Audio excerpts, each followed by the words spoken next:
இலங்கைக்கு 10 நாளோ 12 நாள் தான் போயிட்டு வந்தேன். போயிட்டு வந்து அடுத்த வாரம் செய்தியில் பார்த்தா இலங்கை தமிழ் வர ஆரம்பிச்சிருச்சு. எவ்வளோ நாளில்? 10 டேஸில், 12 டேஸில், 10-12 டேஸில் என்னுடைய தாட் ப்ராசஸ், என்னுடைய லாங்குவேஜே ஒன்று மாற்றுதுன்னா, வருஷக்கணக்காக நான் வச்சிருக்கிற நட்பு என் விசுவாசத்தை, என் வாழ்க்கையில் என் நடவடிக்கைகளை எவ்வளோ பாதிப்புகளை மாற்றக்கூடிய வல்லமை உள்ளது அப்படின்றத குறித்து எச்சரிக்கை உள்ளவர்களாக இருக்கணும்.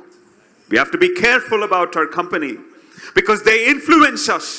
இந்த காலவெளியில் கவனிங்க, ஆண்டவர் நமக்கு சொல்லித்தர விரும்புகிற காரியம், நீங்க இப்போ யாரோட நட்பு வச்சிருக்கிறீங்களோ, யாரோட பழகுறீங்களோ, யாரோட உங்களுடைய நேரத்தை செலவிடுகிறீங்களோ, அவர்கள் உங்க மேல ஒரு இன்ஃப்ளூயன்ஸை வச்சிருக்கிறாங்க அப்படின்றது என்ன செஞ்சிடாதீங்க, மறந்துடாதீங்க. ஆனா கேட்க வேண்டிய கேள்வி, அது நல்ல நட்பா, அது நல்ல இன்ஃப்ளூயன்ஸா, அல்லது தேவை இல்லாத இன்ஃப்ளூயன்ஸ்?